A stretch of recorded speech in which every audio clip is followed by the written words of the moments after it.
There's a lot to trade here. I'm not sure where you want to begin. Guy, take your pick. Well, defense. And again, I'm not an advisor to the administration. I'll say this. The initial headlines or statements about Raytheons and the bad actors in the defense space came out about 2 o'clock. Pull up a chart and look at how all those stocks fell off a cliff. And then subsequently, I think a half hour or so ago, we get an announcement out of the White House, out of the administration, or off the president's X account, that they want to raise defense spending by 50% to go to $1 trillion from $1.5 trillion. And look at the subsequent move. Now, again, this is not nitpicking, but what I would have done, obviously not the president, we are going to increase defense spending by 50%. However, for you bad actors out there, for you just paying back dividends, for you acting slowly, you will not be part of that defense increase. Lump it all together. Don't let stocks trade the way they did in that 2 hour to 4 p.m. period and then trade the way they're doing in the after hours, because to me, that reeks of some sort of impropriety.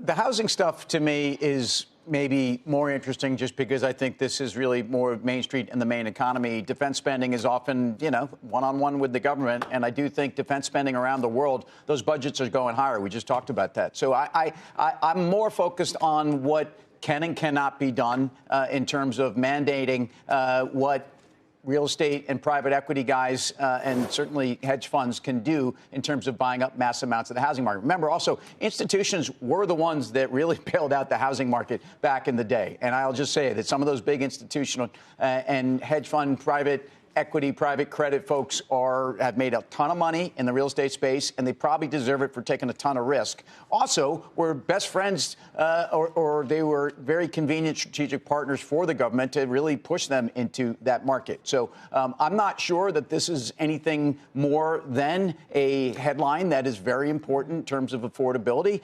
That's great. It's not something new from any administration. So I'm not surprised to hear focusing on housing and how you do it is that's the thing. It's one thing to focus on the housing market and try to make affordability a bigger dynamic, but I'm not sure this is the way you do it. Why do you think Blackstone went down so much in particular? So I'm not sure if it's that if they ever wanted to unload part of their portfolio because it's relatively large, that it would be very difficult to do, and therefore, so prices would be lower. If it's that, okay, this is an ongoing business that they had that no longer can grow, because if you can't buy in bulk, they can't buy one house at a time. I mean, that's just sort of absurd. I get the idea of why you would want to do it, though. But housing, it's not like, when you go to buy a car, there's the same cars all over America, right? You could buy similar cars all over. When you go to buy a house, it is such a specific... It's got to be in this school district. It's got to be near this subway stop. Exactly. And so I don't know in all of these given markets, and there's millions of them,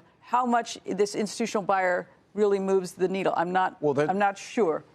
I don't know what the actual number is, but their percentage ownership of the residential housing market is less than 5%. It's like 3%. Okay, so it's not something that is dominating, I think, the pricing dynamics. And it is dominating certain cities, and certain places it's more concentrated. All right, this comes back to, Eamon used the term populist a couple times, right, in his report. Yeah. So you got to figure out what's politics versus policy, right? So you just mentioned if they're less than 5% of the home buyer or the inventory out there, it's politics, right? And so when you think about it, this administration seems pretty focused on the President Monroe, the Monroe Doctrine. You remember that from back in school. Well, I think you'd probably take I don't. What was that? I mean, come on. It was this imperialist. Sorry, I'm going to raise my hand. But the irony is like, Teddy Roosevelt, that's the guy I'd focus on. He was like, speak softly and carry a big stick, rather than coming out and just tweeting like the world and creating this sort of stuff. And that, that's not me, guys, okay? But But my point is, it's just kind of interesting because it's kind of ass backwards here, right? Like, he could probably achieve a lot of the policy stuff that you'd like to, and then get the benefit